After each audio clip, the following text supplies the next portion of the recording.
such a shame. I heard the wind say this morning, be still, my heart, my age, my years at the mention of your name. What a pity this season. You remember me, my dear one. I don't recognize myself. I'm not the one you knew. Behold the labyrinth. Walk around these empty rooms. We once moved like the morning.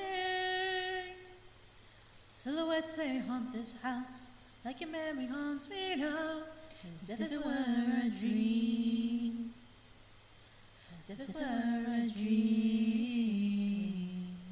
And it's such a shame. I heard the wind say this morning, be still, my heart, my age, my years at the mention of your name. What a pity this season. You remember me, my dear one. I don't recognize myself. I'm not the one you knew. Behold the labyrinth. I heard the moon has visions of her nightly, and I heard the mighty river call out his name.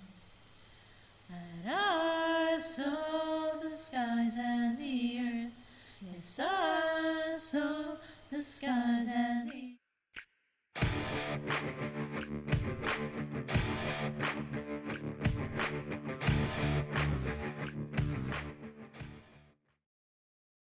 I will be into it, and that's the problem. And I don't think my bank account could take it. Excellent. We are live now, by the way. Oh! Smooth, seamless transition. Oh, the transition was fine. It was just, for some reason, it went live earlier, and I don't know why. So, thanks, Streamlabs. Bunch of pricks. I'll tweet them later. Yeah. Fucking hell. You and every other streamer on Twitch. Yeah, pretty much. It's fucking ridiculous. So, yeah. Where to start? Grim. Yeah, hello everybody in chat. I'm gonna start off with a little story of something that happened to me today. I'm gonna tell because it's a good thing, but it's also shows how much I hate people as well. I fucking despise them. Is this your Christmas shopping, by any chance? Yes, I went and did some Christmas shopping, and Eastleigh, where I live, was busy, very very busy. And I went into Tesco's to get some wrapping paper, as you do. High class wrapping paper. Oh yeah, definitely. There's no Waitrose around here, so you know, obviously. It was the shop was packed, but the shelves were empty. There was no. Starting with a tangent train early today. Yep, pretty much. Fantastic. Did you start that way? Well, I don't normally start like this. I normally have a little bit of a chat, but this is something that sat with me today, and it's really fucked me off. Great. All I have to say is Josh needs to type quieter. Oh, sorry.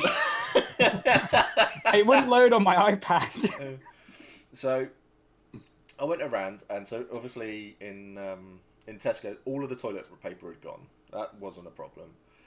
And I went in. There was 2 loaves of bread left in the entire shop, and so I bought both of them because I now have to start eating wholemeal bread and things like that, dietary wise and stuff. And so I bought that, and then I went down, and I was hearing people talking, and they were saying like Sainsbury's, there was no bread left anywhere in Eastleigh.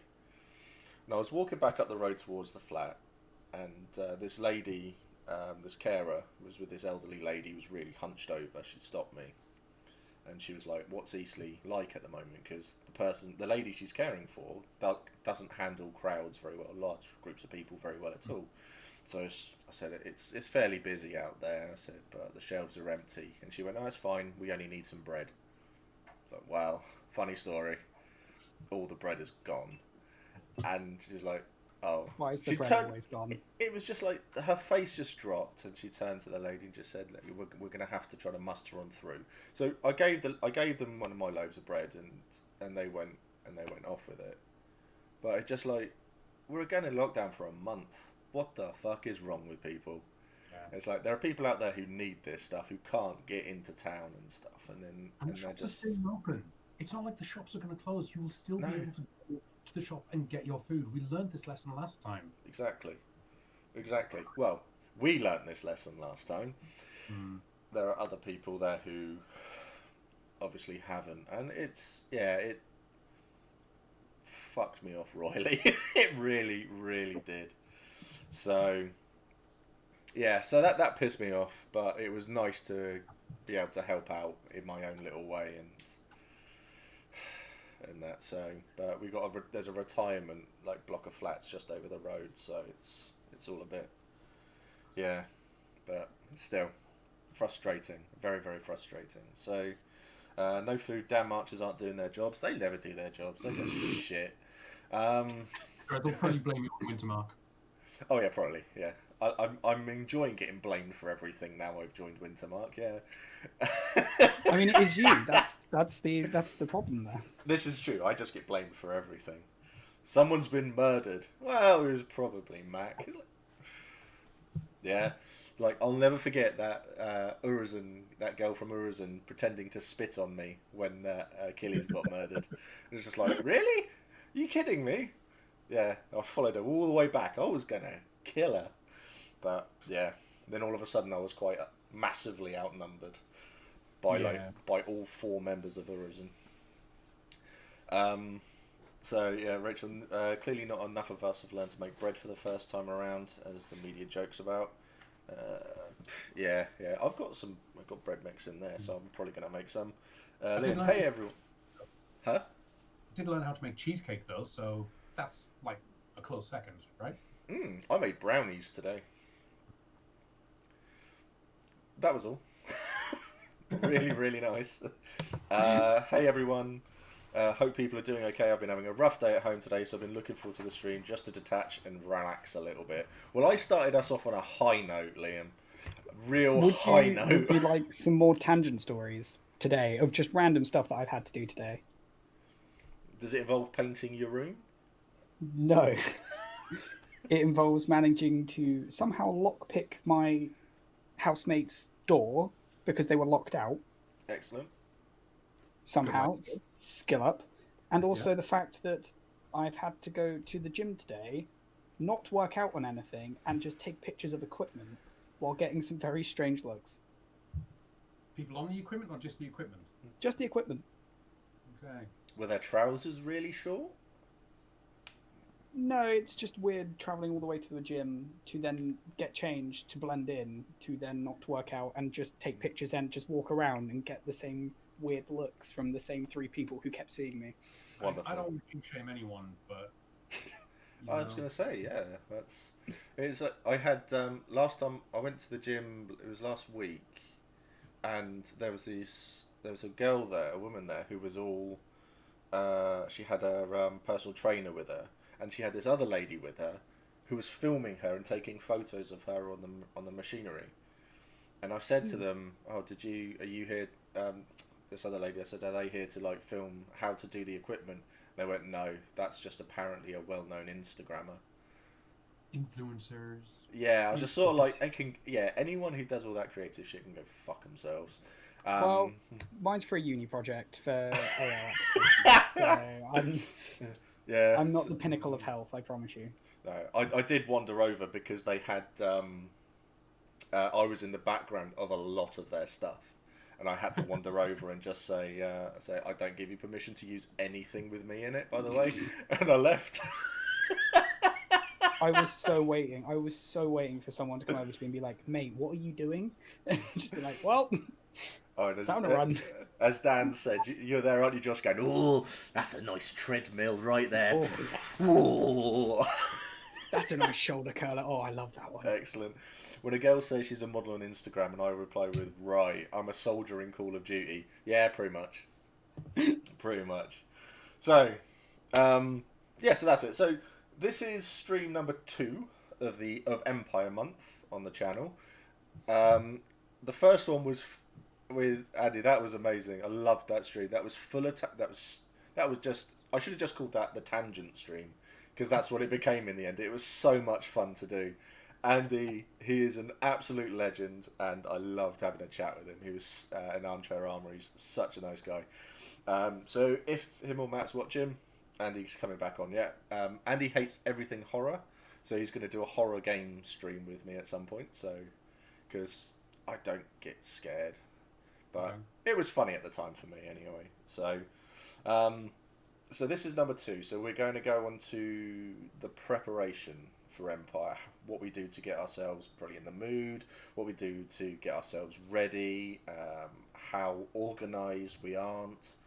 And things like that. So, oh my god, horror streams are so funny. They do make me chuckle. I can't remember the last time I was scared at a game. So, it will be interesting. I'll have to play one I have never played before. So, still. Yeah, so we're going to have a chat about those sorts of things, and then we'll go on from there, and we'll deal with tangents when it pops up in the next 2 or 3 minutes. So, yeah, so we'll go from there. So, I'm in a pretty good position where I'm only having to look after me and Helen. We sort ourselves out. Thankfully, I don't have to help Kit anymore. I know he's probably watching, but he is the most disorganized person in the universe. And I don't envy Pud at all, because Pud has a lot of organisation to do for Ashenhall. A hell of a lot. And you're good at bodge jobs as well for certain poles. Yeah, we'll come to that. Yes, Chris, now. So, yes, socks. Yeah, all praise the warm socks. Yeah, we are pretty much there. Lima said, I spoke about the Alien RPG to my mate today and then decided that I would finally watch Prometheus. So I've done that before the stream. Don't get me onto Prometheus. I love Alien so much. Just, yeah, don't let me talk about Prometheus. Because I slate that shit. Because it's wank. But Michael Fassbender. Yep, you've seen Assassin's Creed, yeah? It's wank. It's just wank. So we'll start with you, Pud. How do you get yourself ready? So Empire is on the horizon. So pretend we're like end of March. Empire is a couple of weeks away. What is it you are doing? What's the first thing you do? How do you get yourselves in the mood to get stuff ready? What do you do? So, I think it depends which parts I'm trying to get ready. So, I'd pretty break it down into the kit, like the kit prep, the character prep, and then the logistics prep. So, depending on which event it is of the year, like if it's E1, then I'd probably start with like the kit prep, because like, oh god, it's been in storage for a year unless I've done some player events. Get all that crap out, wash anything that needs washing that's been sat festering in a box. Find out what piece of armor or piece of clothing maybe wasn't as dry as you thought it was when you put it away over winter, and you know actually it's moldy. That's always a joy. Are we talking Trot levels of forgot to make sure stuff was dry, where all of his kit was orange with mold? It wasn't that bad.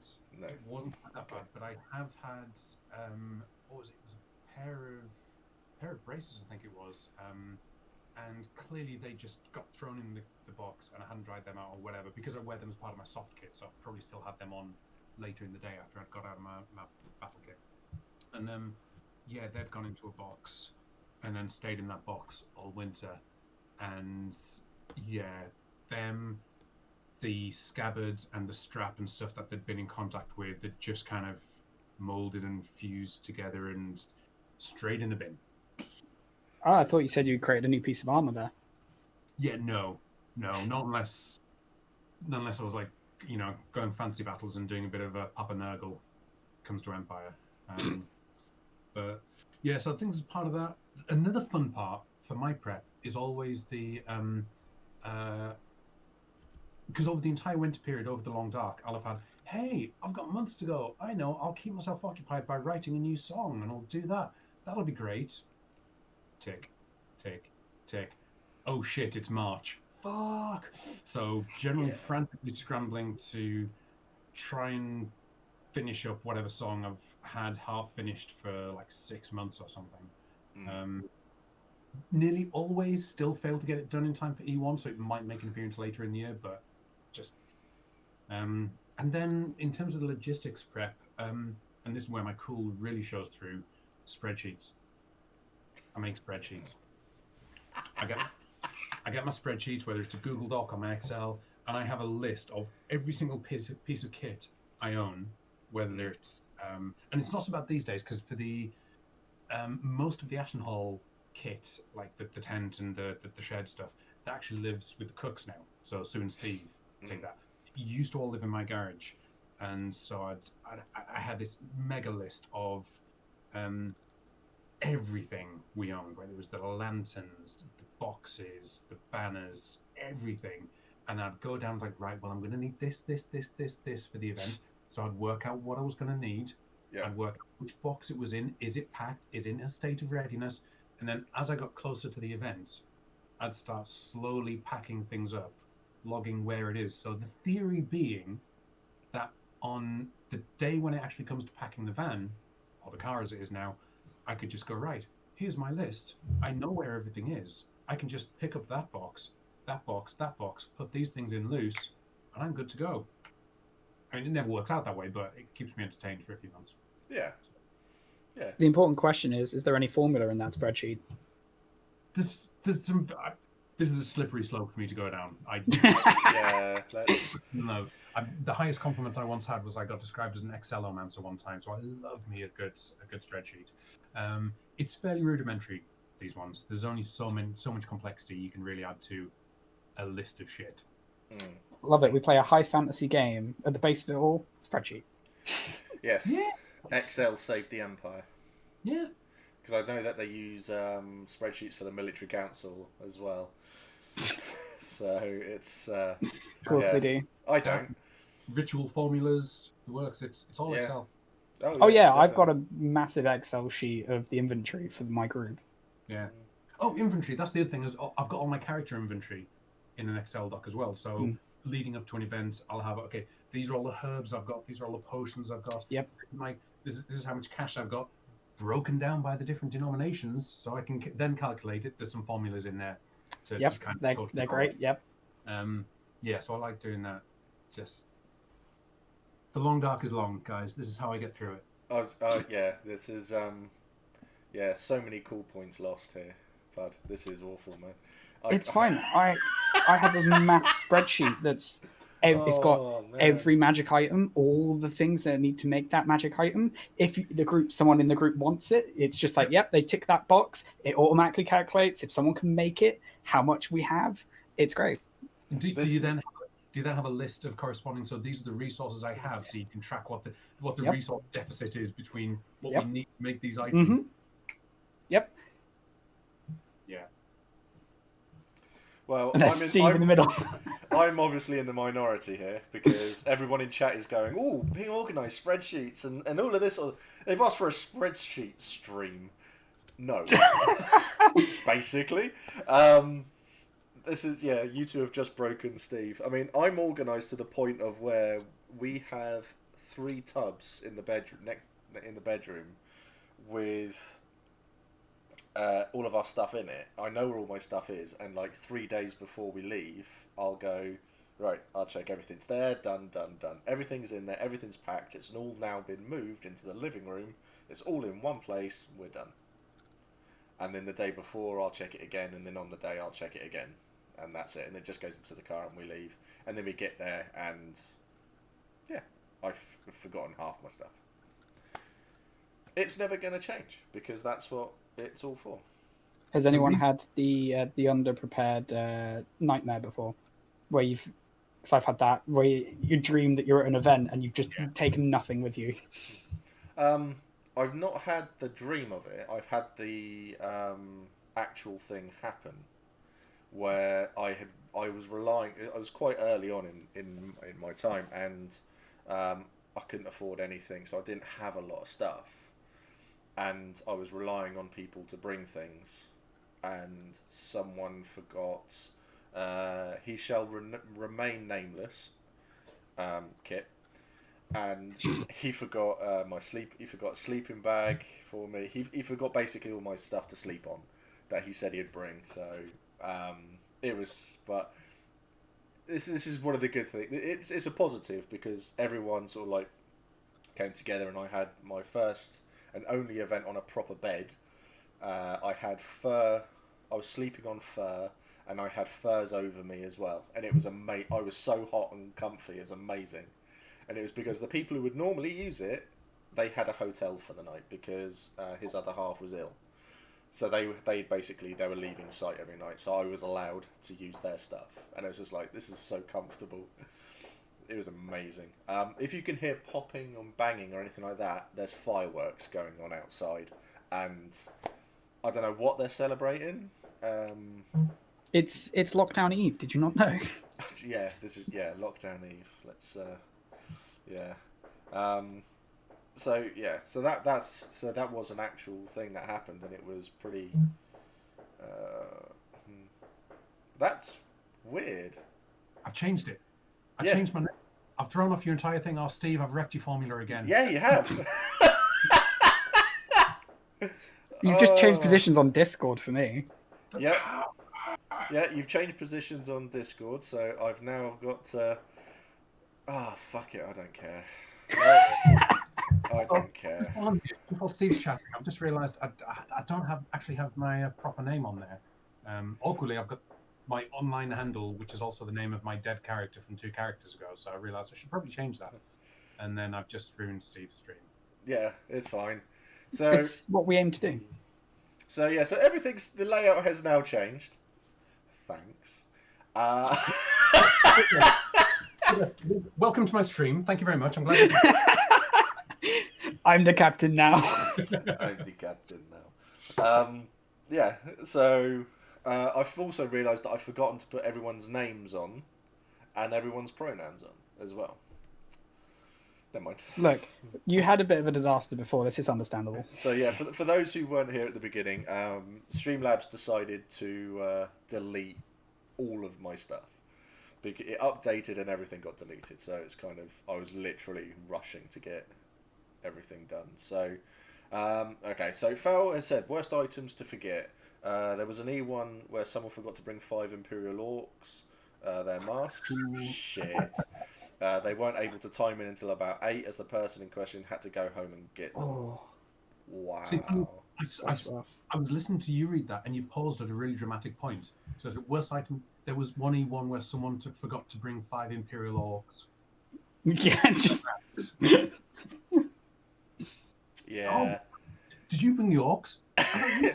Did you? I thought I'd packed him in the van. Oh yeah. So, I didn't check my spreadsheet. So that's fireworks, layout change, spreadsheets. This stream's getting out of hand. Yeah, right. Who's got the next tangent? So Josh, what about yourself then? How do you get yourself organised? And if you mention spreadsheets, my God. No, I don't. I only organise my resources with spreadsheets. My actual life organisation is subpar.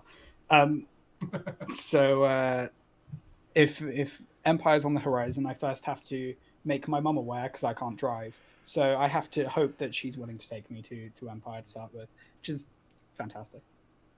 And then after that, I write a list of stuff to take, and I don't have to organize a whole hall's worth of people. I just have to organize myself and coordinate with my girlfriend to make sure that we're able to bring all the stuff we need.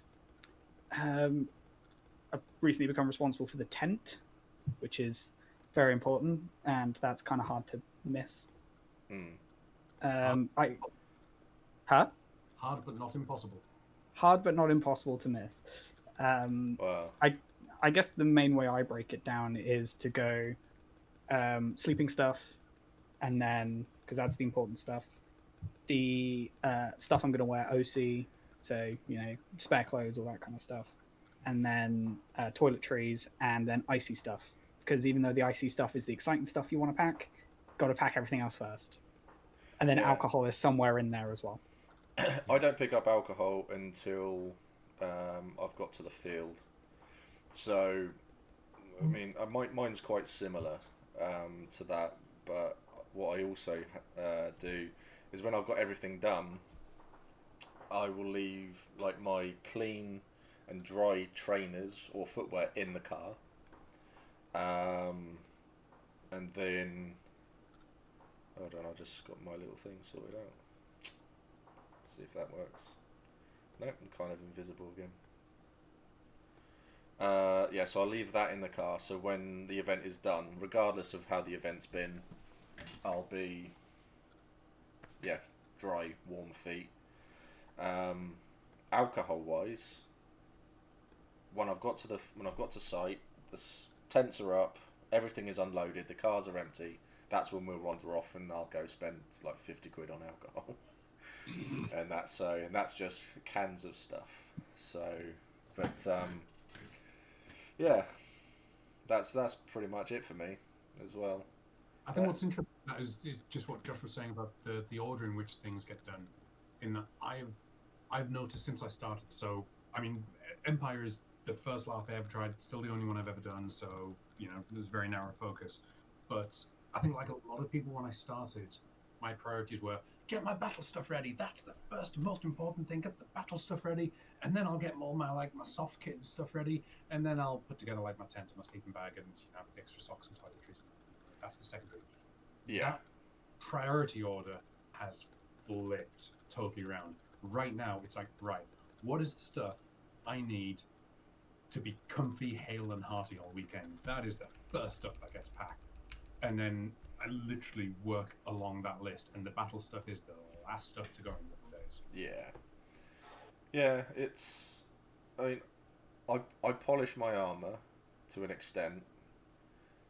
Make sure the weapons are sorted and all of this. I mean, but that's just a common check anyway. I mean, I love, when I go into my room, I love to just sort of like, if I'm opening the wardrobe and it's my armour's all there at the bottom, I'll have a little look at it, give it a little punch, and it's like, yeah, I want to put you on again and hit someone.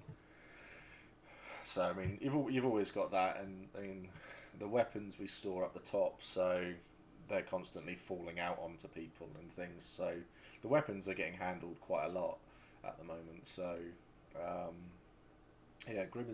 Grim Auxiliatrix has said, when do you start the whole kit prep process when Empire is on the horizon?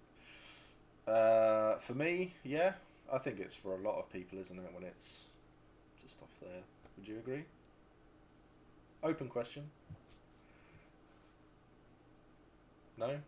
No? Okay, fine. Sorry, didn't really hear the question. So when do you start kit prep? Is it when Empire is on the horizon? I think for me, again, for the start of the year, as a rule, I don't do anything until the new year. I don't care how bad the long dark is. It's like a mental thing. Like, no, because I know if I start doing it too early, I'll start getting excited too early, and then that is a long way to go. And the keen can wear out a little bit. So as a rule, I don't do any prep until January for the next event.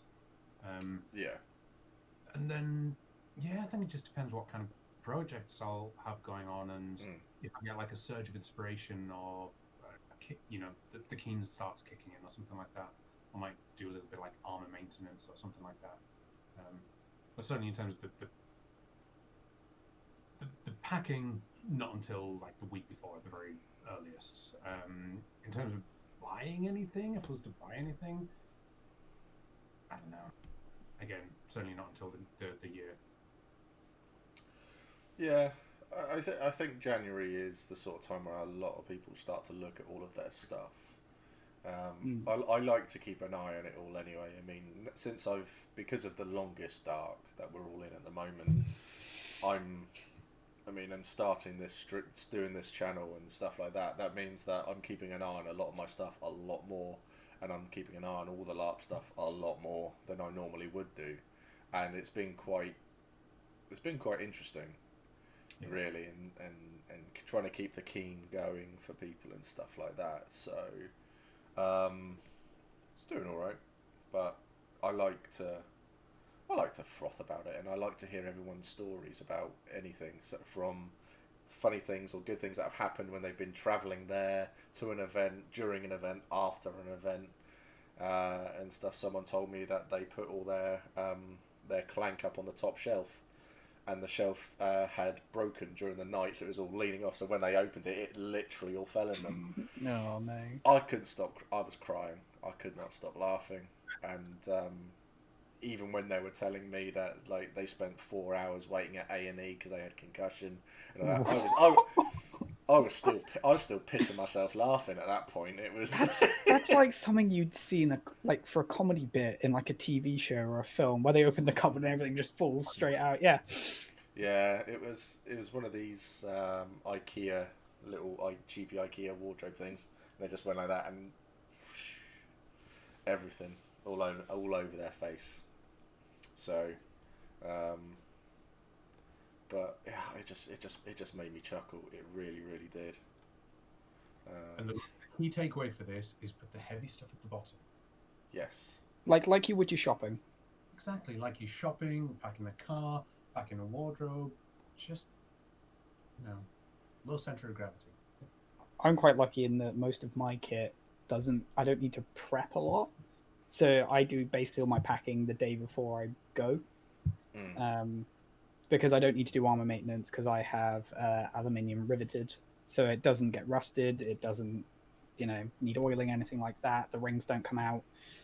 All that fun stuff. So that's fine. And then as long as everything's been cleaned, I think the most I do is clean my tankard if I haven't done, or clean out my water bottle that I take. Yeah. Otherwise, that's pretty much it. Yeah, I mean, SX 51000. He's just sent. He has to get there on the Thursday for the Epic Forge night. Yes. The Thursday Forge night is great. I've done the Forge nights. Bored of them now. I prefer Thursday night around. Yeah, another somewhere else's fire. Like sitting down with Andy and Ashenhall, we get everyone there. There's a bit of a sing-song, a chat and a laugh. Then head up to the 2 feet with Justin, and there's a lot more alcohol. We're singing. I was going to say, collect all your cider. Singing and a laugh and all of that. So that's my Thursday. So the Forge isn't really for me. I remember when we had all that influx of new players, and they all went to the Forge. And I was stood outside chatting to, I think it was Smith, and Justin, and we were all outside waiting for people to come outside, and they started to sing Bohemian Rhapsody, and Justin's reaction was just, his face just dropped. Yeah. He was like, "What the fuck is this?" Pete's just subscribed. Thank you, mate. And he was just like, "What the fuck is this?" And he's like, "No, I'm not having this." He goes, "I'm here to get away from this sort of music." Bohemian Rhapsody, and you will get at least one of the two of Wonderboy or Tribute. Oh yeah. Sometimes both. That'll crop up through the night. Yeah, but Justin countered it. You know how loud Justin can sing. Mm-hmm. He countered it. He outsang them all. Oh, it was Dan gifting 2 subs. Thank you, mate. Cheers. Thanks for doing that, Dan. He outsang them all, louder than everybody, with all, I think it's 10 or 12 verses of Under the Misty Mountains from The Hobbit. And he just didn't stop. And we were you had people just like looking out the window, looking at the doors, just watching him as he sort of just stood there on his own, just belting it out. And it was just like, well, this is amazing. That guy, dude, seriously. Yeah. The Forge is great for, at least for me, I'm usually there a couple hours, then I leave, or I'm too drunk and wander off somewhere. Although the one time I do remember from it is just sat in the forge, normal forge night, chatting to some random people we met, and then all of a sudden all the power goes out in the forge, right? Everyone's like, it's all complete darkness. Everyone's like, ah. And then all of a sudden, out of nowhere, 2 lightsabers light up. And everyone starts pub chanting the Cantina song as these 2 fight each other. Okay, that's quite cool. I like that. This is great because every event, every year, I'm like, oh, I really should take my lightsaber along because in a field in the darkness it'll be great, and it's got just enough strength to it that you can actually duel it with a standard LARP weapon, and it's fine. It's got enough resilience that it can handle a fight with a LARP weapon, and I always forget. But that's, I think the Forge is fascinating because I'm kind of the same as you, Steve, in that I like the idea of the Forge, but also I have a low tolerance for crowds as well, and that place gets dense. It gets super packed, especially on the Thursday night. So I'm like, I've had nice nights like standing outside chatting. Actually, slight tangent, borderline tangent, because I'm going into in-game stuff rather than prep now. But my single favorite Forge moment was actually, it was when we were still at the old site at I've forgotten the name of it, the one that had the brewery on it. Is it Tournament Stud? No, the one between Tournament Stud and Dadford Road. I have forgotten the name of it. I can't remember the name of it, but yeah, I know the one you mean. Yeah, and it was a really warm, sunny day, and the Forge is the pub. It's the tavern. It's the one that PD run themselves. It's the on-site one. Solid stretcher, wooden. Yeah. I wouldn't go solid. No. Yeah. Solid enough to hold Justin, though. Yeah, solid enough to pass health and safety. Yeah, and it was after an event, and I think everyone was hot, everyone was tired. I was actually having a bit of a boring event, quite frankly, because this was when I was still my first character, Kadan, who was the Thane of Ashenhall at the time. Most of my whole weren't there for that weekend. I think it was myself and Oz, might even just been the 2 of us. And we went down with Trev, who plays many characters. I believe he was we know him by many names. But it was like him and Rob, who plays Feria. I believe Trev was playing Ivar at the time. And we ended up going down, and someone, I think it was Rob, we wanted to drink, and he was like, oh, you know what? I want a shandy. And you know, drinking culture, lads, blah, blah, blah. Yeah. But then it was like, a shandy. Oh, that sounds amazing. It's a really hot day. Just wanted something that a bit crisp, a bit sweet, didn't want a full beer. So a bunch of, and we just sat around, and we were there for quite a while. We were there for like a couple of hours, just sat doing rounds. I was actually getting tipsy off shandies because we just kept going back for it. It was really nice. It was my hardest lad moment. I got a little bit tipsy off the shandies. And we'd been in there for quite a while by that point. And I can remember the event because Oz came running down going, Pud, or Kadan as the case was, you're needed. There's a Thane's meet happening. It's really important. We might be giving away Scarsind. Whoa. Oh, wow. Nothing that too important then. No. Wow. Fun story. Of all of the halls of Scarsind, bear in mind, Ashen Hall was a Scarsind hall. Of all of the halls based in Scarsind, only one Thane one Scarsind Thane voted in favour of the Scarsind motion. Shandy did. You're welcome, orcs. I was going to say, that's part of one of your songs, isn't it? Now we know who gave it away. So at the point when they were having this discussion, like an emergency Thanes meet to discuss this, there's me running up the field, a little bit tipsy, shandy in one hand, going, right, let's do this. And I was incredibly dull as a character back then as well. I was just like level 1 fighter, boring dude. Right, okay. And yeah, that was fun. And I died the next event as well, I think. So that was my one significant impact I made as that character. But I'll take it.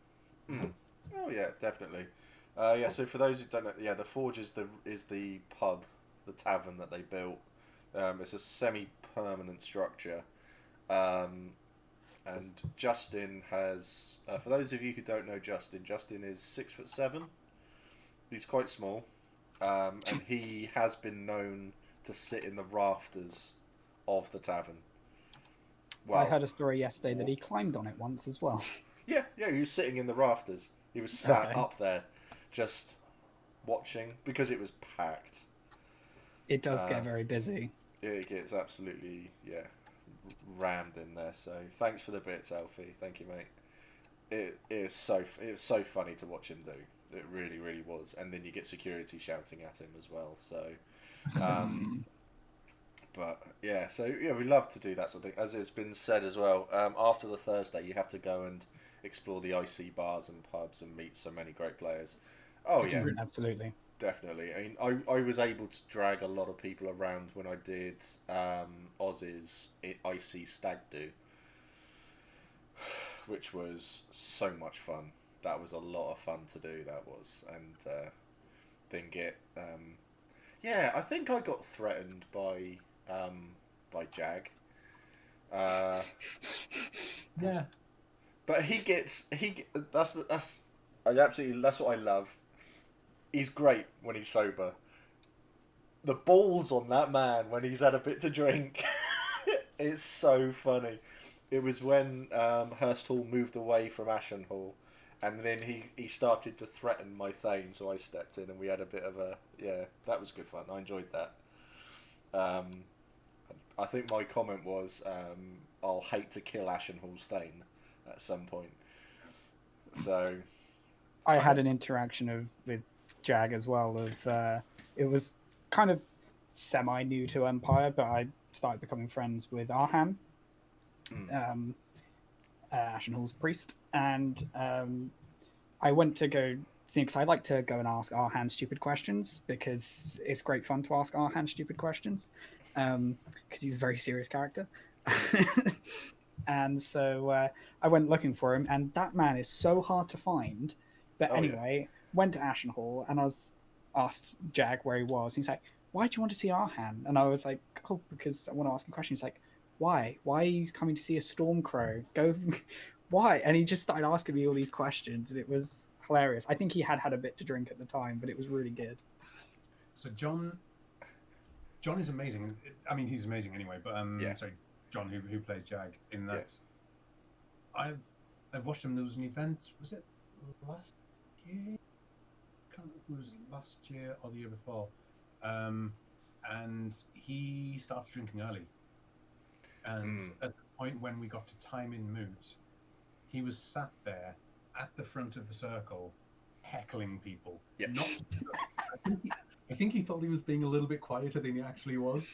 But it's like, oh god, because John also has a predilection for Chinese vodka that he brings. This is the type of stuff where he spits this stuff on the fire, and it's pretty hardcore, and it's amazing.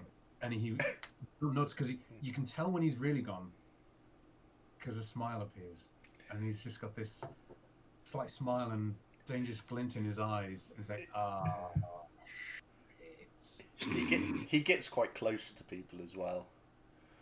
I've noticed he's very much here's my personal space, and I'm going to stand not in it, but just right next to it. And that's it. And I love John to pieces. He is so funny. He is great. I will never forget when I first started hanging out with Ashen Hall and coming around and stuff like that. And I was told, you need to wait outside because we're about to have a hall meet. And I was just like, okay, fine. And there were questions being asked of, does anybody has anyone heard what's going on here and stuff like that? Does anybody know what's going on here? And people were just like, no, I've not really heard anything. And I was heckling from outside because I knew the answers until it got to the point of just like, yeah, just let him in then. And I was coming in to actually to give you some of the answers. That was good fun. And then the rest, as they say, is history. Because now I'm in fucking Wintermark.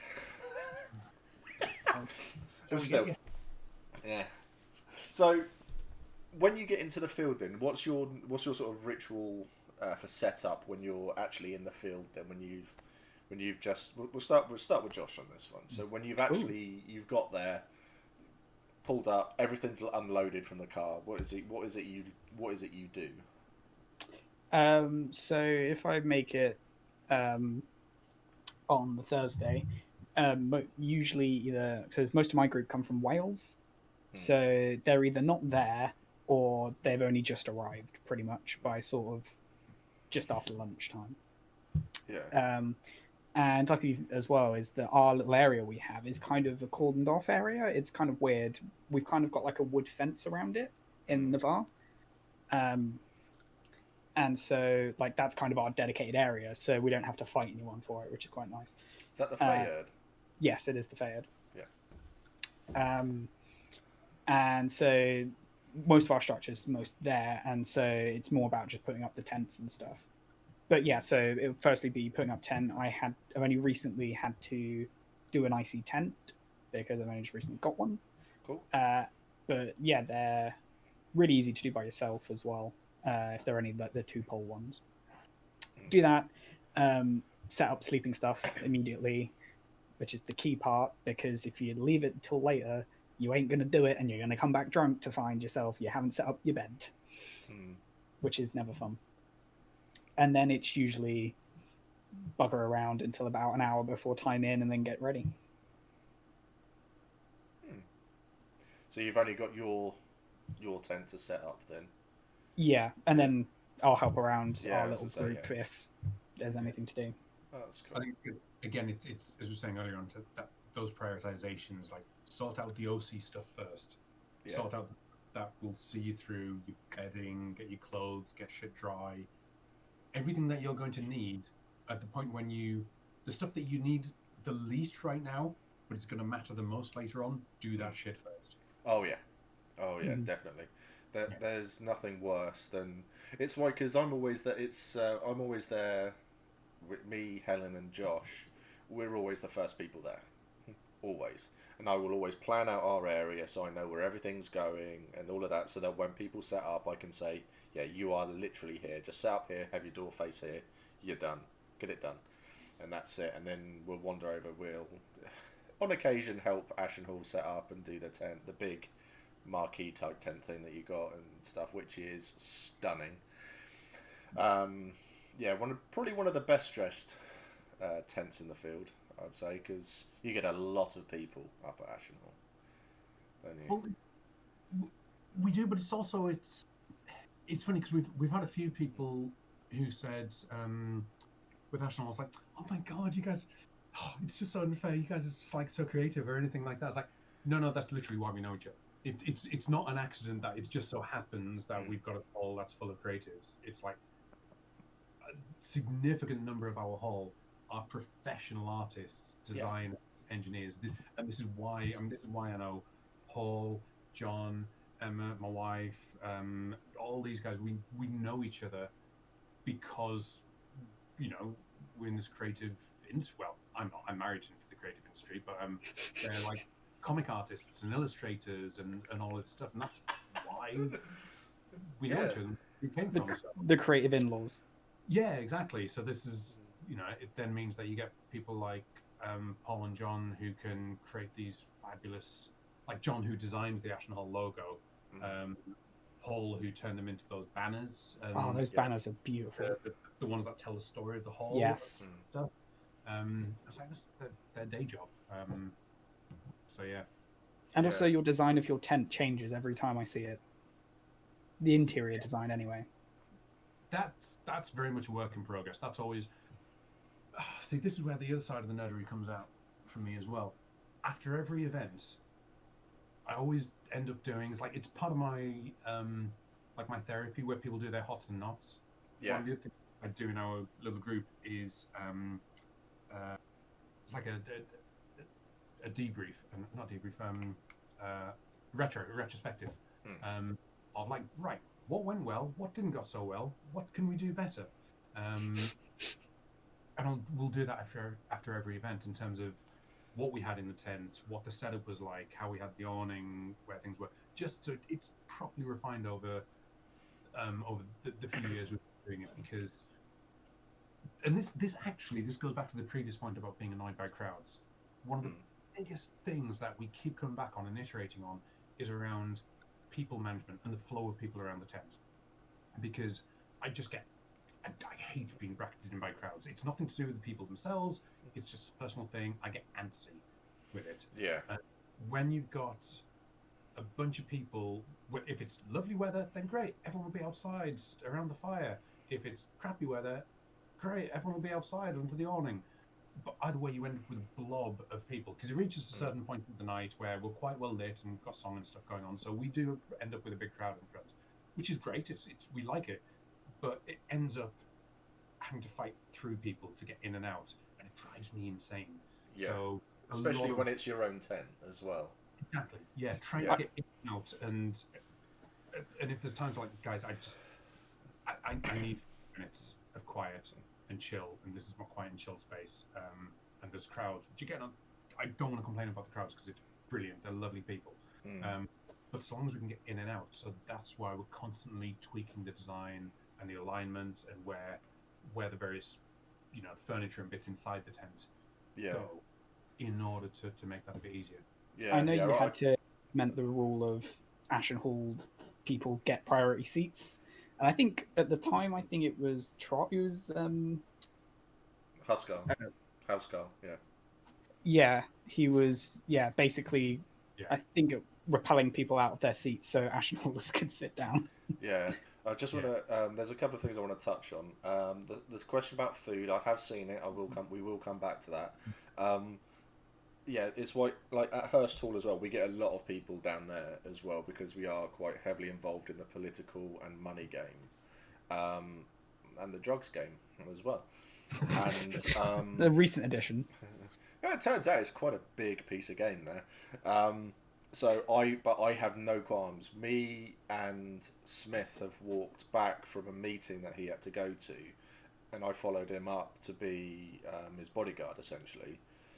And we came walking back, and our fire was packed, and it was like I'd always have like my cloak or something like that over my chair. It's obvious which one is my chair, and Smith is like, that's my part of the bench. I sit there and stuff like that. So I'll happily walk over, and it's just sort of like, yeah, you move.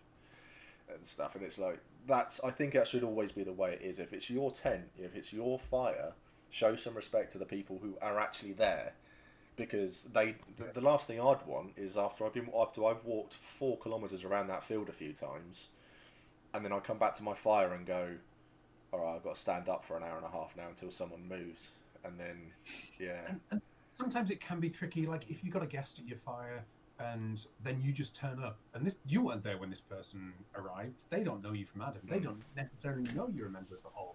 They might not realise as well.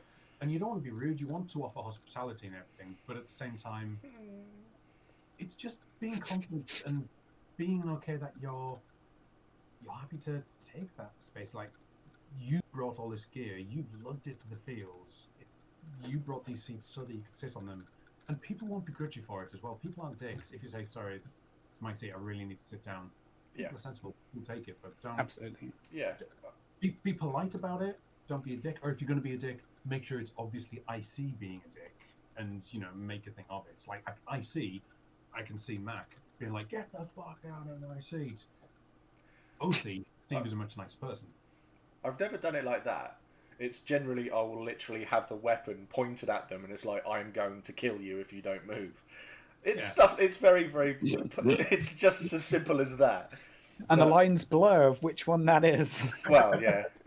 But it's. I think it's a case of being polite. I mean, I've been sat around the fire, and I have seen. It's like me and Chris. We've been sat there, and we've had a couple of people walk over, and they've looked cold, they've looked wet, and we've gone. We're gonna go on our pub crawl like an hour early tonight. So yeah, you have our seats here, and we're geared to stand up. Someone's coming over, and it's like no, those two are gonna sit in our seats here, and things like that. It's also okay. It's manners at the end of the day. I find, but there's also it's something that we actually touched on when we had a chat a while ago. you just that every now and again you just want that 10 minutes to yourself. You want to be just I just want to sit there. But I think the good thing that Ashen Hall and Hurst Hall have is that we've got seats inside. Yes. You want to get away from people, go and sit inside because you can just close that door and you can you can sit there. That's one of the other things we've done with the tent setup. It's now changed so it's not fully open. That we don't want to be totally welcoming, but at the same time, when it's fully thrown wide, people understandably wander in and out because it looks open and inviting. That's what we'd intended. Yeah. But the downside of that is everyone was inside all the time.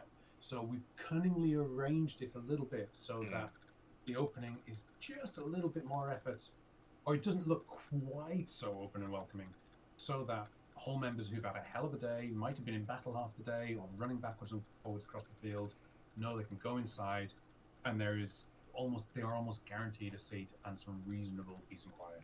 Yeah, exactly. I mean, I have gone up to Ashen Hall when I've needed some peace and quiet, and I've had Lisa. I mean, Lisa's great for spotting that sort of thing. She looks after people, and she has taken me in, given me a drink, sat me down in the corner, and she's just sort of like, have 5, just take 5.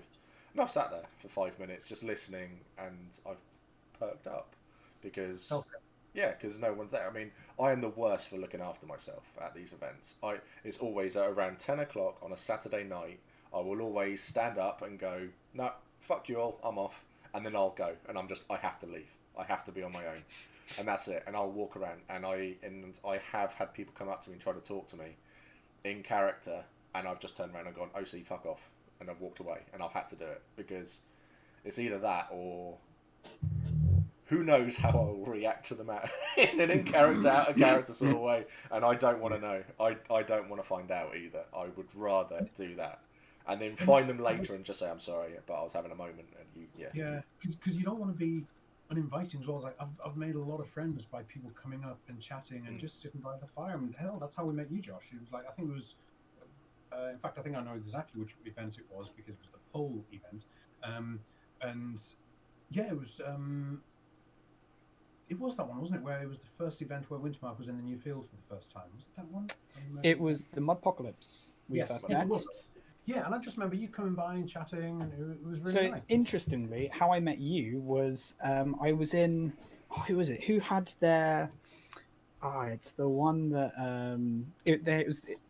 everyone was different locations. Dawn was like just outside Navarre, I think, at the time, because Urizen was next to Wintermark.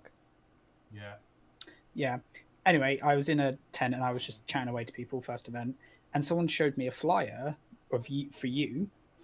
You were doing something, and then I asked Sam, who I didn't know at the time, and she was like, "Oh yeah, it's him there," and you were just outside the door, so chatting to you. And then, if I remember, there was a Dawnish ritual happening or something like that. And then the guy was, doing the ritual, and then I was making sly comments to you, joking about stuff.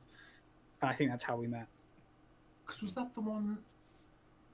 It's the one where someone was murdered. I was going to say you were investigating. Yes. Which one? There's been a lot of murders. By the Devereaux tent. That's right. Devereaux, that was the ones. Yes, that. Just have to say, I think someone from Facebook has just come along into that. Helen has given the link to the stream. So Christopher, someone or other. I'm not going to say the surname. So if he's in chat, welcome.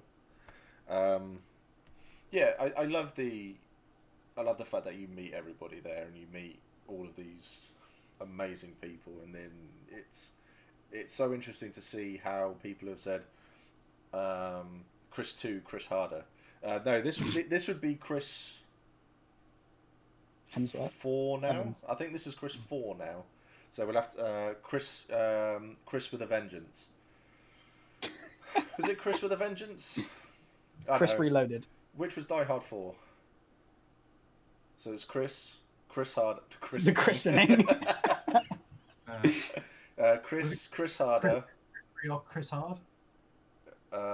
Live Free or Chris Hard. There we go.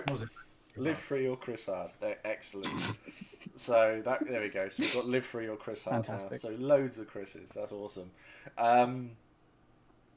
That's the fourth one. So that's the new Chris who's just come along to watch. Yeah, so I love to see where people say, "Oh, I started off with my group here, and then I went off and I got to know these people over there, and it's now it's like my game is now over. It's over there, and I go off and I do that. Oh, there he is. Topher Talks. There you go. That's Christopher. So welcome, mate. Welcome. Well, Chris, Live Free or Chris Hard. Excellent. As you will now be known. So, if all of them appear at the same time, I'll know it's the christening. The christening, yes. So yeah, I like to hear those sorts of things. I mean, because like for my own example was like coming over and meeting Ashen Hall, and then because obviously it was Sue who came over to me and started talking to me for the first time, and then chatting to Lisa as well, and then Smith basically took me out drinking on Steve's money. So Poor Algar. Yeah, so he took me out drinking on his money, and that was it. And then they came up to the Navarre with me, and ever since, yeah, and now look what's happened. So yeah, so I think it shows how good this game is, that you can, all of these things happen, and where everyone goes. I mean, look at what's happened to Mark as well. He's done his time, hasn't he? And he's found another part of the game he wants to explore, and he's going off to do that. And more power to him. I think with what he's doing, I think he's gonna love it. I think he's got a plan in the game, and a strong concept to go with as well, which is a really cool idea. Because I mean, Ashen Hall never had much of a concept. It was a bunch of chumps getting together, and I think our only concept was, let's try and be cool and hospitable. That was it. That was our entire concept. And you succeeded very well. Oh yeah. But it's like, that was cool. Now what? But look, we see some groups who've got a really cool concept, and it's like, damn, that's awesome. That's really good. And he's going with that. So that's going to be really cool. I look forward to seeing that play out. Yes, yeah, I do as well. I remember when he posted about it on Facebook, and he was replying to everyone. He must have read my comment was, well, who are me and Chris going to bother now when we're on drugs? And it was just a lot like, you can see he must have read it, because it was like 1 minute response, mine, and then it was like the next person, it was like 5 minutes later, because he had nothing to say, it's like, how the fuck do I respond to that? Chances are we're still going to come find him, because it would just be funny, essentially, because we need someone to bother when we're on Twilight. So I mean, we can't sit down pretending to be benches all the time outside Ashen Hall, so it was See, I've never ever met you and Grim while you're on drugs, so it will be interesting if I ever see it. You'll know it. Oh yeah. You know it, because we'll have that. Do you remember when you were performing? Which tent was it in?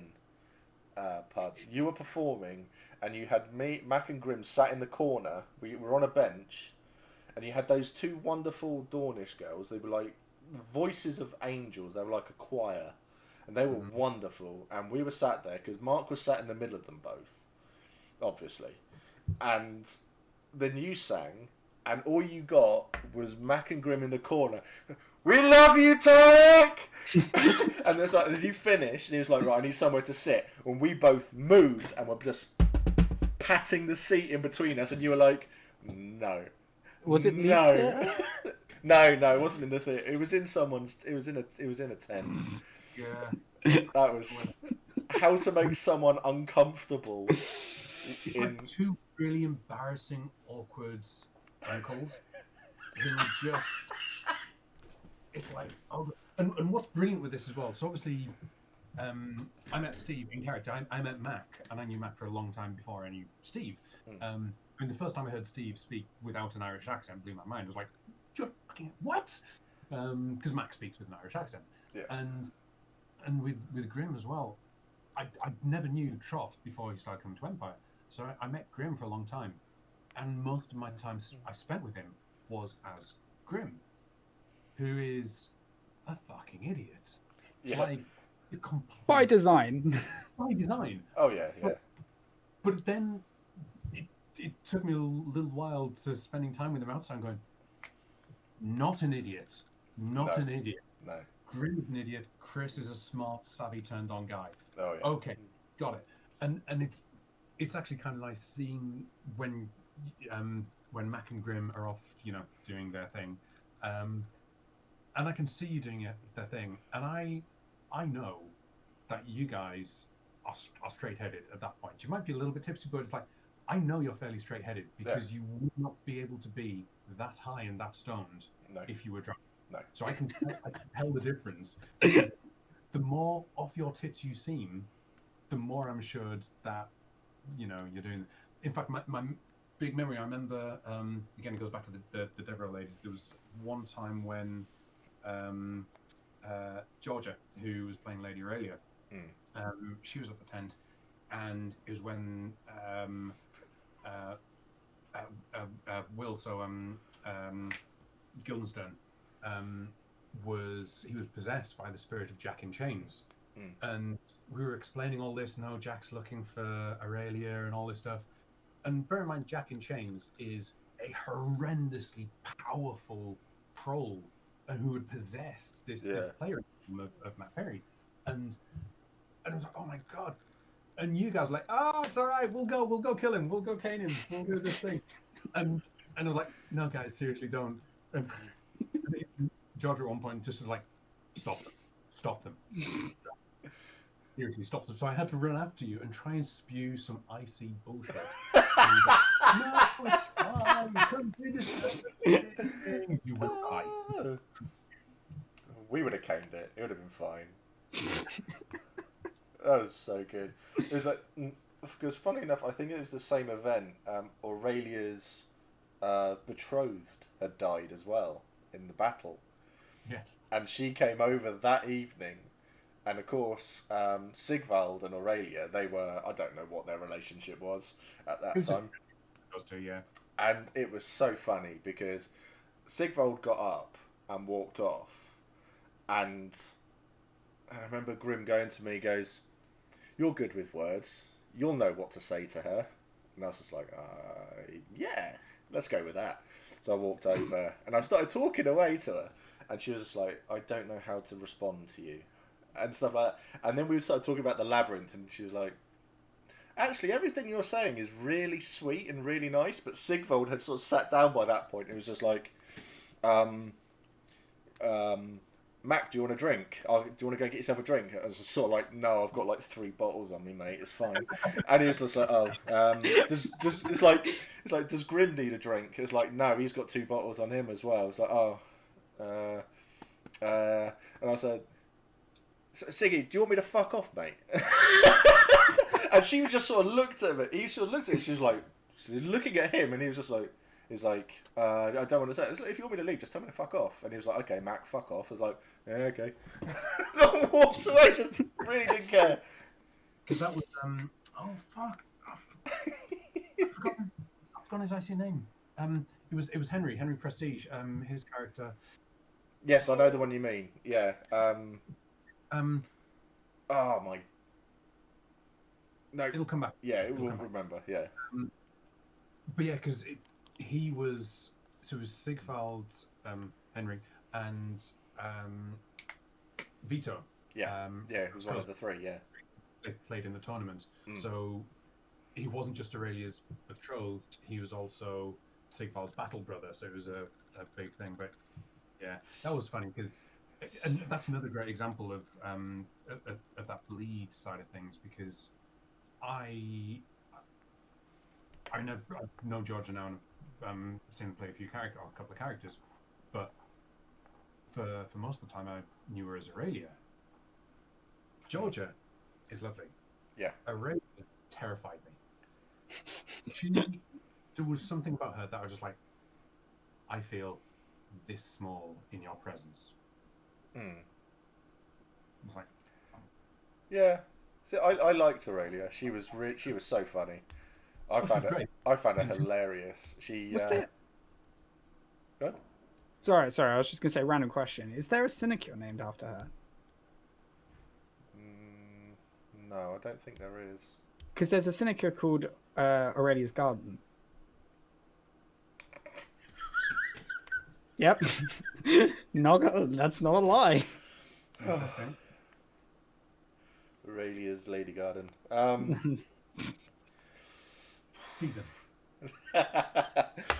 I'm not too sure. You'd have to ask Georgia Okay, fair. on that one. Yeah, that one doesn't really stick. So, Sorry to but, interrupt. Yeah, no, there's loads of.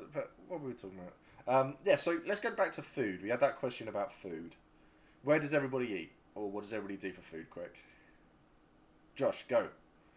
Okay, so originally, when I first started coming, I tried to avoid. I sort of narrowed down my meals to basically having one hot meal a day, which is the evening, to keep you nice and warm. Yep. I'd recommend having at least one hot meal a day from one of the vendors. If I'm to recommend it, it'd be the wooden spoon, Oh yeah. my absolute favorite.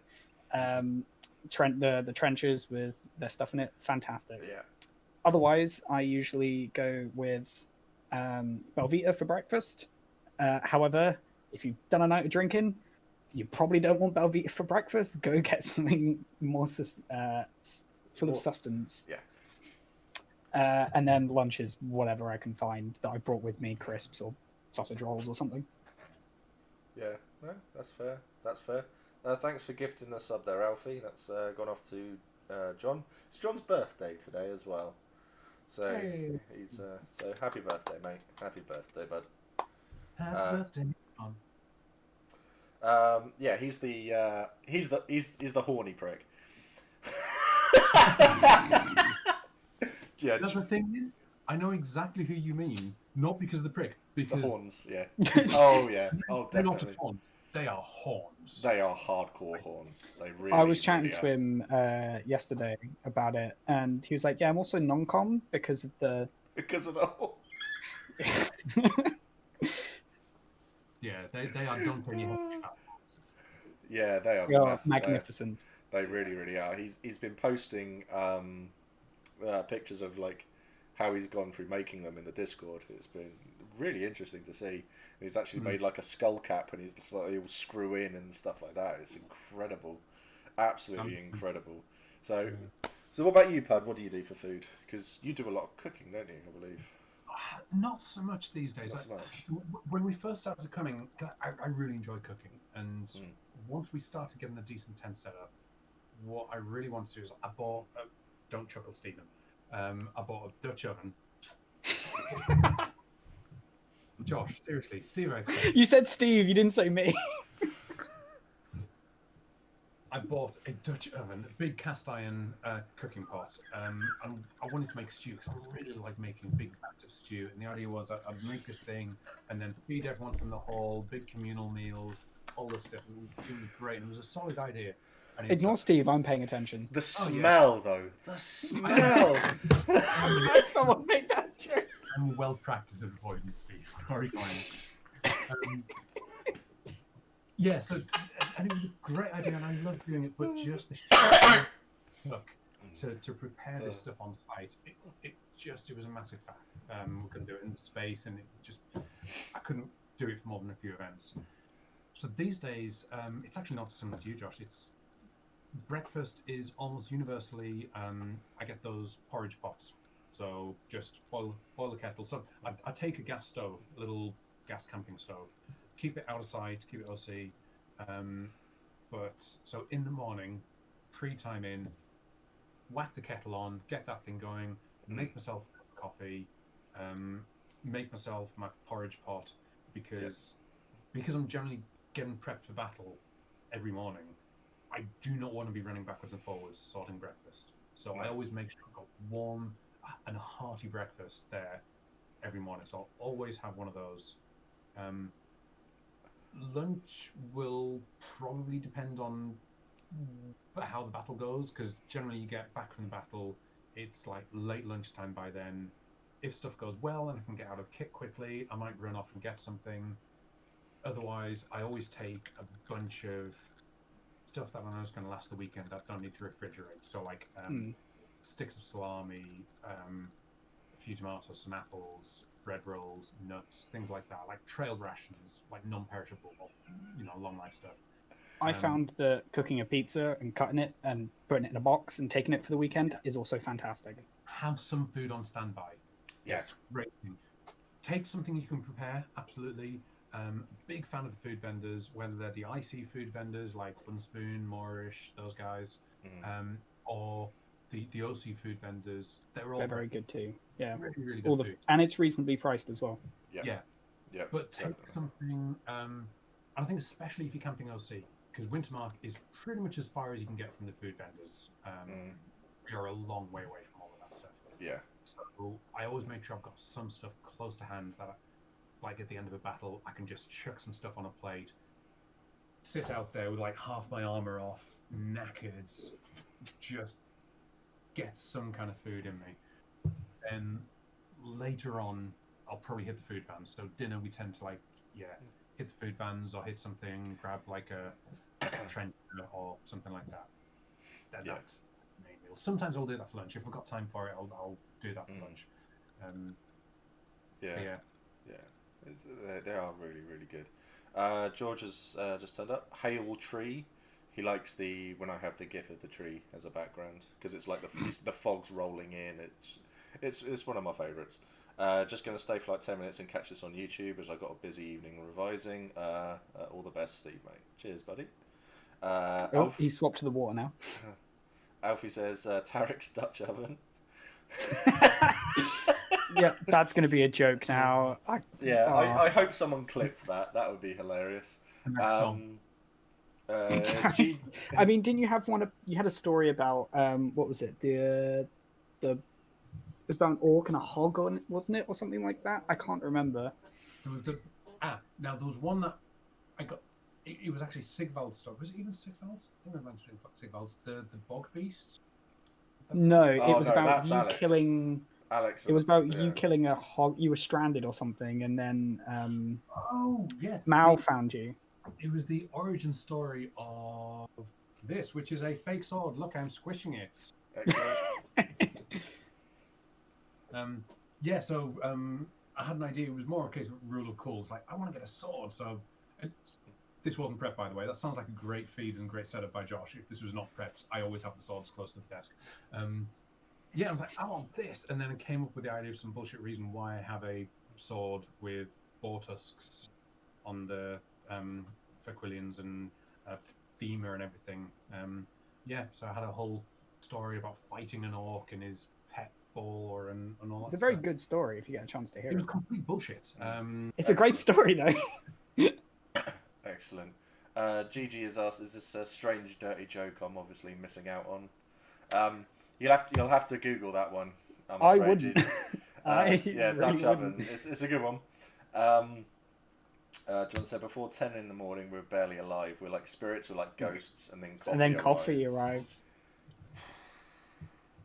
Moorish meal tickets are good because while the base covers 3 meals a day, you can trim down the number of meals to what you want and pay the appropriate price. Yeah. See, for me, I take like a pack of sausages, like the £1 sausages from Tesco's, a loaf of bread. So at midnight, I'll chuck them on a frying pan. And we, all of a sudden, around our fire, we've got midnight sausages going on, and everybody eats something, and everybody has something hot in their belly and stuff. But in the morning, I'll have rolls and bacon and stuff like that going, because in a frying pan, that's just so easy to do. My brand did steak in a frying pan, just on the fire. Oh yeah, it was great. He loved it. Yeah, I've seen people do like tins of beans and just leave them in the fire pit and stuff like that, and then take it out. Grimwood, I've got to go, folks. Hubs wants to record a podcast and wants to quiet laters. No worries. See you later. I do have a question. Go for it. What would you say is, from when you started to where you are now, what are the key things you've added to your prep that have made all the difference? Starting it a few days earlier. To be honest, I'm quite lucky where I used to go with Mac would fry someone's liver over the fire, pretty much. Sprinkle it in Twilight. It's great. I was gonna say only if it was soaked in alcohol. That too. I would say for me where I used to help other people get ready because I was going to them for a lift. So I've always had to be a lot more organised for things. So if I'm where I used to get to the field on a Wednesday because I used to be gate crew. So I'd be essentially ready on the Tuesday to go and stay at a friend's, and then travel up first thing Wednesday morning, get to site, help put up some of like the monster tent, god tent, and help them do things, and then ready for Thursday to go and sit on the gate for 11 hours. So it was always a case of preparing. I used to just do it on the day, but now I'm preparing like 2-3 days beforehand, get everything out, get everything done, so that way if I'm walking around I can go, oh yeah, my lantern's up there, I need to grab that, and I'll just go and grab it, put it with my stuff, because it's just a way of, because that's what normally happens when you're putting stuff away, well, loading up the car or van, you're looking around and you're thinking, oh, I haven't packed any of that stuff, and you're just throwing it into a bag and just goes into the car and things like that. So yeah, so that's pretty much that's pretty much the only thing that has changed. I think travelling up with kit and all of that lot has been a blessing, because they like to do things on the day, and they have a lot of stuff. So yeah, so I've learnt really not to do things on the day. Like helping Justin do his cider once was quite interesting as well, because he has to be organised enough to do all of this stuff 3 months I've beforehand. heard So he's had to drink all his stock recently. I had some. Nice. I had some. I've still got. He gave me a demijohn. So Oh, very nice. yeah, so I've still got that in the kitchen, and it's absolutely wonderful stuff. There's Which one have you got? Summer Fruits I had. Ooh, that's one of the really nice ones. Oh yeah, definitely. So I'm. There's a free endorsement for 2 feet cider there. Oh, well, I'm constantly endorsing the 2 feet. Oh yeah, I know. Hashtag Hashtag non-spawn. Even when I had the Seawolves on, and about their cider, I was still slagging off their cider to boost the 2 feet cider. So, and it's like, it did make me laugh. I watched Mark Humes' video about what is Empire and LARP and all of this sort of stuff, and when he talks about alcohol in the field, I was just like, I wonder if he'll bring it. Oh, he's already doing it. And he's there saying, yeah, don't drink too much if you can't handle it. Don't be that guy. I have been that guy. And it's like, I've offered him cider before, and he's been like, no. yeah. Respect the homebrew. Always respect the homebrew. Yes. Always expect the booze will be stronger than you think it's going to be. Especially if you cannot taste the alcohol, drink it less and drink it slower. That's Varushkan honey rum. Oh yeah, that was delicious. That's great. You can do that just at the bottle and just drink it. It's great. I believe I did. It was wonderful. But yeah, the 2 feet cider, the Summer Fruits one, and I think the peach one, you can't taste the alcohol at all. Nope. And that's the problem. And I think Mark was his own worst enemy though that night, because he had started drinking early. He hadn't eaten very much, and he got confused as to whose bottle was who, so he drank his and Lisa's bottle as well to himself. Yeah, he had some Perry cider on the go as well. Yeah, so and he was I had a bottle of Werther's original vodka as well in there, and that was gorgeous. That was, and I'd wondered where half of that had gone, and that was because Mark was drinking it as well. So yeah, he was his own worst enemy that night. But he has done something though that a lot of people don't do, which is learn from it. So, because he doesn't drink anywhere near as much anymore, and it's nice to see, because I think he gets a lot more out of the game now. He realises he doesn't have to drink that much. My very first event, I was nervous, didn't really know anyone, it was just myself and Oz. My first LARP event ever, didn't know what the hell I was doing. And then we ended up kind of hanging out and going a bit of a bar crawl, partly led by some Mark Chivers, who plays Wolfmere, who's an exceptional bard. Scott in Wintermark. He's really good, and he just led us on this pub crawl. This was back at Tournament Stud. It was the last event of Tournament Stud. Went on a pub crawl there, and then Duke Prospero, who is a bit of a name from the past now as well. Yeah, amazing character. absolutely minted. He was buying rounds for everyone.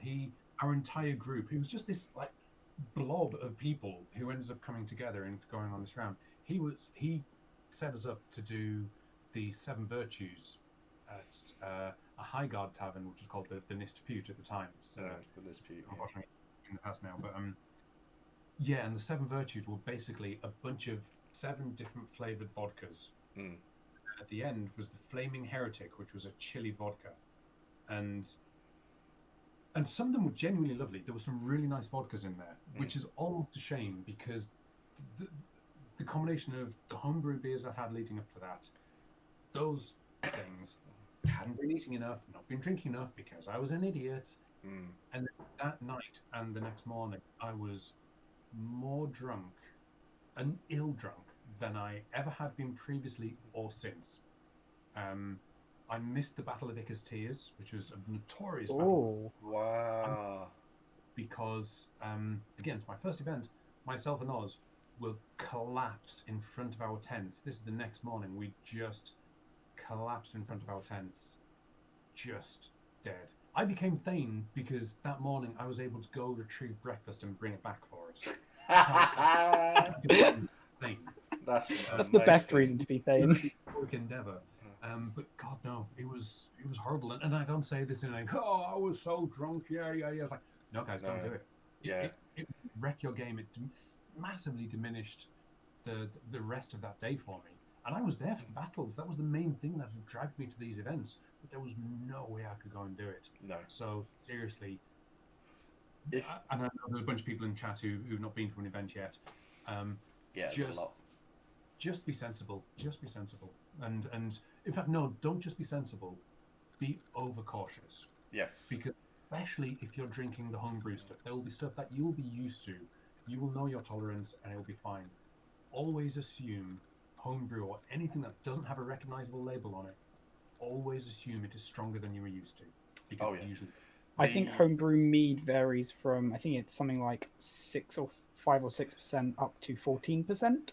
We have tried the 2 Feet cider. We tried it a couple of days before the event, and we have had times where we've realised that it's no longer a cider. It's more likely to become a wine after a period of time. So we're sort of like on that borderline territory. It's not always great, but with the whole drinking side of it, you have the fact that if you are that paralytic, bear in mind someone has to pick you up. I can't count the amount of times I have picked people out of ditches. I have grabbed someone who has fallen into a fire before. Obviously, what I did with Mark is very, very well documented and publicised. What I did for him, and that was, that wasn't great. So don't be that person, because you are essentially taking 1, 2, or 3 people out of a game to look after you and get you back to a tent and stuff like that. And it's not great. I had to carry. Go ahead. No, you go, Josh. I was going to say, I had to do that once on it was the Thursday night, just January, whatever. It was at the Forge, shockingly. And then chatting to this guy, and then he was like, I'm going to head back to my tent. And I was like, I'm in the VAR area. Oh, no, I think I was staying Wintermark OC. So I was like, I'm in the same area, walk back with him. And leaning on me, and then all of his weight goes on me, right? And I'm just like, right, okay. So then I'm like walking him back, and I'm like, I hope you know what tent's yours, because bugger if I know. He's like, oh, it's that one. I'm like, great, cool. Take him to his tent, and then I was like, right, I'll get you some water, because he was out of it. And I was like, right, okay. Walked to the the Dawn tap. Yeah.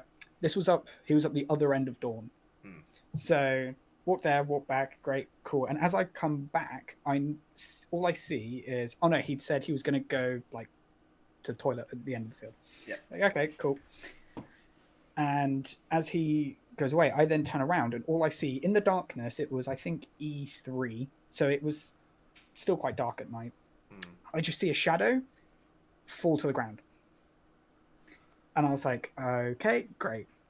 Bring him some water. And I'm like, come on, he's on the floor completely, just completely flat out. I was like, come on, you don't want to wake up here tomorrow morning. And I was like, okay, yeah, no problem. He'd taken his shoes off. And I was like, right, okay. And I literally pick him up, fall over because he's so heavy, and then try and drag him back to the front of his tent. And then I think one of his mates was like just about on the inside, and then he was starting to get annoyed with me. So I was like, right, I've taken you to the front of your tent. Down to you now. Yeah, buddy. I mean, I was quite lucky. I'm quite strong, and Mark is very, very light. So I could, I literally, I that's gonna sound really bad. I was gonna say I could have done anything I wanted that evening, but pick him up, throwing him around sort of way anyway. So, but he got noticeably lighter as you were carrying him. yeah, I know my back felt that one. It got warmer though. Good segue, because you're talking about taking people out of the game, and this comes back to the prep side of things in terms of looking after yourself and being careful, and I think this might even be the Apocalypse event and the one we were talking about earlier on, which is like, God, that event. It's the one where I met you, Josh. It was the Mud Apocalypse event. It was also the pole event. It was just, God, what an infuriating event. And the mud and the rain. And this was, I think this was an E1. This was the first event of the year as well. People weren't prepared. It was also a new field. You got a lot of new players coming along who, vast amounts of enthusiasm. And again, I think the weather forecast had been good. Never trust the weather forecast. No. Never. To prep, never, ever, ever trust the weather forecast. I mean, it was the event where Urizen and Wintermark ended up with a river between them. Yeah. Yeah, that river did not exist at the start of the weekend. No. It was just ridiculous. Yeah. And so after that event, I ended up writing an OC survival guide as a Google Doc, and I keep posting. I'll keep linking. Yes, to it. you do have one, don't you? I've seen it. It's very good. Chuck it into the Discord as well, because that'll be an interesting one to. And it could be seen as as a nice act, or it's like, oh look, he wrote this guide for how to look after yourself. No, this was written in anger. This was a guide written in anger and frustration at the amount of people. And you know what? I'm calling out new players. It wasn't all new players. No. There were some people who'd been to a couple of events as well by that point, walking around in soft footwear, like not quite trainers, but near as damn it trainers, no changes of socks, a single layer. And this was still the first event of the year, so we're still talking like April time. We know what April is like in the UK. We know what the weather's like. And it was the lack of self-care or preparedness that had gone into it it actually angered me. A couple of reasons. First off, because like, guys, you're damaging yourself here, but it negatively impacted our game and that of the entirety of our hall. We had someone, I don't even know if he's still playing or anything like that, but there was a chap who we ended up having to bed in our hall tent, like in our marquee tent overnight. We had to get some bin bags, some bin liners, anything like that, just to give him a dry surface to sleep on, because I think his tent had collapsed, or he hadn't brought, I think it might even maybe hadn't even brought a tent or something like that. And so much of the stuff drove me so insane that I ended up going off and writing this Google Doc. And I say I wrote it. It's actually had a lot of contributions from a lot of other people since then. So it's not even mine anymore. I'll pop a link here in case it's useful. But there's one thing I'm going to change because. It's basically just look after yourself, guys. Yeah, I'm doing something to do with like self-care, and you put it into the stream chat. You'll have to put it into Discord because all links are turned off unless you're a mod in the stream chat. Because we had people who were just coming in and putting a link and then leaving and stuff like that, so we turned it off. So chuck it into the actual Discord. Any particular channel or just No, just in the main? chuck it into general, and then we can have a look at it.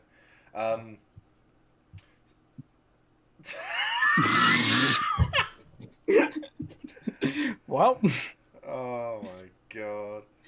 I will quickly say, Liam, with your mental health and spiraling and stuff, there are dedicated groups for that, I believe. Steve? Yeah, 2 seconds. Everything has Everything's gone. broken. I don't know Okay. what it's. Yeah, it's all done it all. I don't know what he's done there. Oh my. Unless his God. internet just died. Yeah, I don't know. Fuck my life. Oh, I went and clicked the wrong general. Right, let's move back in. There we go. Fuck me. Wow. Click the wrong general button. You knob. I work in tech.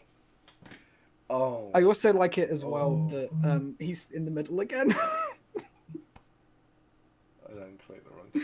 You Oh, this is great. pleb. So. Right.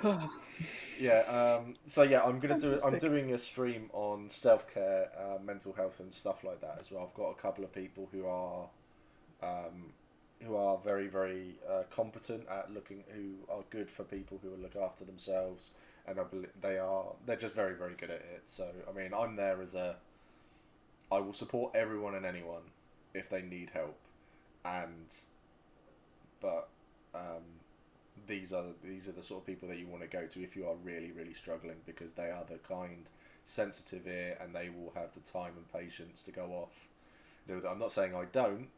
I'm just saying that it's good to know a few more faces than just the one sort of face, because I'm pretty sure that everyone in Hefty Fam, if you are really, really struggling and you're walking around that field and you don't know what to do or anything like that, and if you see Josh or Pud or me and you came up to us and I'm really, really struggling, I am 100% certain we would take you off for 5 minutes just to have a chat and say, sit down, have a drink, this is probably a better person for you to talk to, or something like that, or we'd walk you up to God or anything like that. These are all sorts of things that are worth knowing. So there are definitely places in Anvil that do that as well. Yeah, where you can go and they're quiet places. Yeah. So this is what we'll be talking about in that stream. So. And is this specific to Liam's comment? Because I just saw his comment about the. Yeah. It was. Yeah. Just in case I missed that when I was out the chat. Yeah. Liam, it's interesting because I would love to see the numbers in the breakdown. Because I agree, exhaustion can be a kicker, and I think when most people do get down at a LARP event, it's more physical exhaustion or social exhaustion leading to things like that. This is where taking those timeouts is useful and valid. Just take some time out, recharge your batteries, then get back in the game, do whatever. Know yourself, know your own boundaries, what you're comfortable with. But what I do find interesting is my impression is that there is a disproportionately high number of people with some form of mental health difficulties at Empire than I would see elsewhere in the world or in other hobbies and other societies. I don't know if that's just because it's a community where people are happy being open about it, whether it's anxiety, depression, or whether it's a physical issue. I know a bunch of people who've got, whether it's mobility issues or anything that's affecting the amount of spoons they've got available. I do find it to be a disproportionately high number of people at Empire. And people get it. They appreciate it as well. And they are sensitive and aware to that as well. So don't feel like you're a burden on anyone. Yeah, or that you should exclude yourself as a result. No. Odds are you're probably very much among like-minded people. Oh yeah, definitely. Liam's just said that it's more about if you'll ruin the game for others. No, you really, really won't. I can't count the amount of times. It probably happens 3 or 4 times a game, an event. I will witness someone stand up and go, "No, I can't deal with this," and they'll walk away, and stuff. It happens. Everyone does it. It's just. I was gonna say it's one of those things. I suppose it is one of those things. It's just a case of you deal with it how you need to deal with it. And if you know someone there, just grab them and just say, can I grab you for a couple of minutes? I'm sorry. Because someone around, guaranteed, if someone walks away, they'll have 10 people following them to make sure they're all right. It really does happen. As Dawn has just said in chat, you need to consider taking time for yourself and making sure you actually feed and water yourself as well. I cannot count the amount of times I've been told off for not feeding myself, for drinking enough. I'll never forget one event. I was sat in the military council with my old character when I was a general, and I'd been in meetings all day. And Chrissy, she was in the Pathfinders. She still is. She just came walking in, and people were like, "Are you military council?" She's like, "No." She's like, "They're like, you're not allowed to be in here." So it's like, "Well, you fucking stop me!" And she walked over with a drink and a bowl of stew, and just went, "There you go. I haven't seen you eat or drink anything all day." And I was sat there, and I was so grateful for it. So you need to really need to do stuff like that. So we've been going for an hour and 40. Apart from that little few minute thing, so we'll finish on because I normally try to finish a little while ago, but we've been really going strong, so it's been good. What would be your final piece of advice you would give to someone about prep, then, Josh? Going back to the point I made a while ago where I asked the question, then we went on many side tangents, which is fantastic. Mine would be get good sleeping stuff. I believe it's Aldi when they do their camping stuff, you can get some really good stuff from there. They do like a 20 or 25 quid camping bed. It's fantastic. I went from a air mattress to a camping bed. Much better, higher off the ground, keeps you warmer. It's great. Yeah. Also, it won't deflate, which is also great as well. And also do the stuff that you think it's all quality of life stuff. So for me, being in the field, I wear contact lenses. So remember to keep stuff like hand sanitizer if you have any medication as well. Remember to pack that kind of stuff. And finally, for me, one of my key points that added to my thing, setting spray for makeup, fantastic addition, and for running, especially if you're running around and sweating. And finally, dry shampoo. It's lifesaver. There you go. I listed off all the things. Yeah, not for me, really. I mean, you can do your beard. Yeah. Oh, yeah, true. I just moisturise. I thought Grim was there with a buffer. It's not what he buffs. How did I not see that coming? Did you not watch mine and Trot's stream when we were chatting? That was probably one of the rudest things I've ever done in my life. It was so much fun. It's my favourite thing ever. It was so good. What about you, Pad? What would you finish on? I think a lot of it's similar to what Josh was saying. Generally, also bigger camp bed, anything that's going to get you off the ground, great. Put a layer. You can never have enough layers between yourself and the ground. For every blanket that you put on top of you, put one below you as well, because you will lose as much heat, especially if you're on the ground. You will lose as much heat through the ground as you will from the air above you. So that's the key thing. In terms of general prep, you can never underestimate how much you'll need. Sorry, you can never overestimate how much you will need. Always assume it will be colder, wetter, hotter, drier. Always assume it will be worse, and certainly than what the weather forecast will be. And this goes in both directions as well. I've seen people pass out or collapse in ditches, break their ankles on mud. I've seen people drop from heat stroke in meetings as well. So always expect the weather will be worse in both directions. Yep.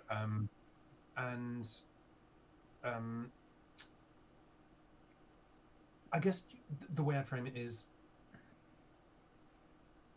your character can have a terrible time and you can still love it so long as you, the player, are feeling good. Yeah. It cannot work the other way around. No.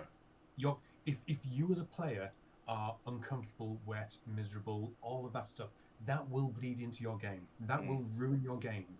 Your character can die, be miserable, be tortured, and you can still have a rocking event if you're warm, dry, well-fed, well-rested.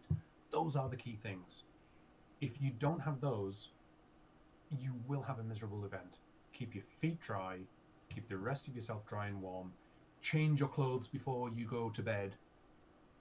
Don't go to sleep in the clothes you're wearing during the day. Even if it's not raining, your clothes soak up moisture through the day, and that will get cold. Yeah. But yeah, look after yourself. Seriously, spend more time and effort on your OC well-being than on your IC stuff.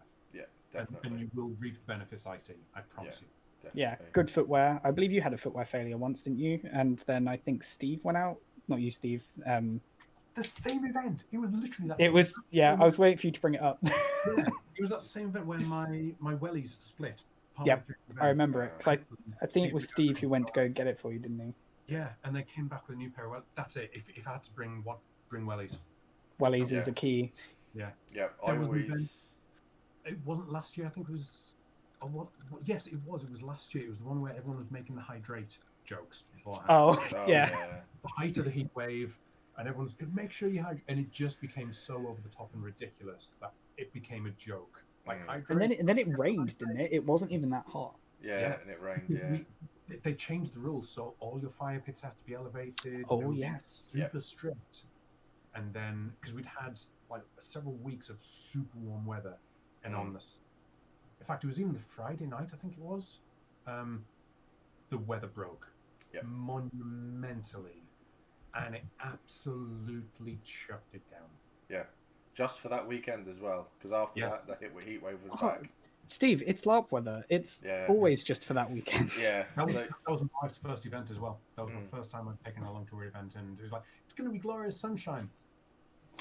I will also have to give a shout out to Mal/Emma for one night. I think it was like 8 o'clock in the evening or whatever. And I don't think she'd eaten either. And she was like, "You're going to go eat some food. We're going to go eat some food." And I was like, "Okay." Yeah. Liam's asked, is wearing hiking boots okay? Yes, mate. Totally fine. Yeah, recommend them. I always take 2 pairs of boots with me, just in case. And I always take 10 pairs of socks with me, because if I don't need them, someone else might. I'll always thermals. I've recently acquired thermals. Thermals are great for the winter events. Yeah.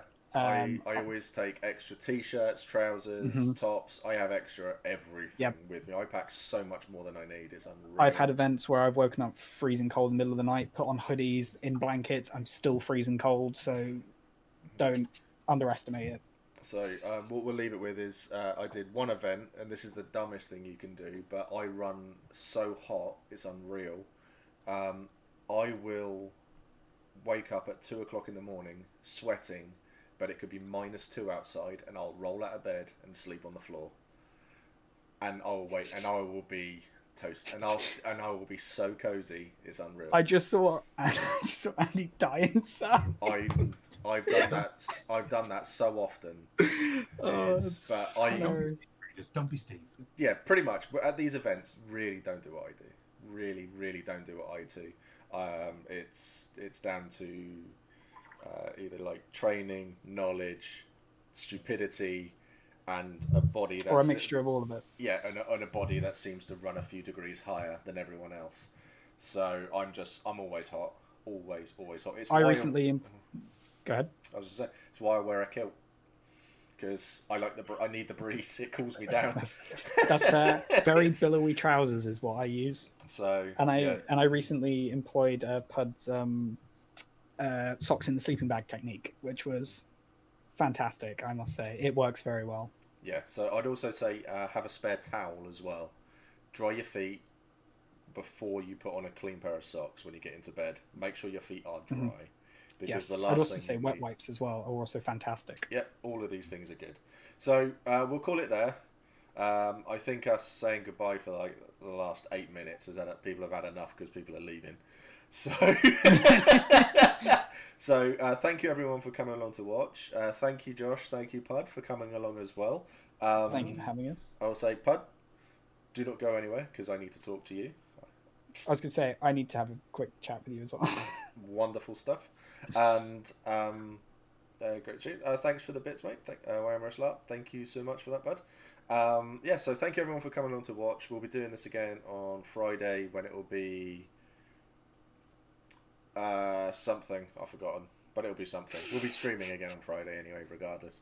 So, yeah, that's it really. So thanks everyone. Take care. We're going into lockdown again. If you are struggling, and I mean this, really mean this, reach out. I don't care if you're on Discord, Facebook, Twitter, whatever. Reach out because, yeah, just let me know what's just let me know. I'm happy to sit down and chat on Discord at any time. Anybody in that Discord server will be happy. We are all really supportive. We're just one big community. Okay, so yeah, everyone reach out. All right. Anyway, everyone, take care. Have a good evening. And, Thanks, everyone. Yeah, self-care, mental health. Oh, Friday, self-care and mental health. Yeah, it's happening on Friday. You mentioned it earlier today. Just Oh, I don't know. I've breathed since then. It's fine. professional Stram. Definitely professional. Anyway, everyone, take care. See you all soon. Bye-bye. Bye, guys.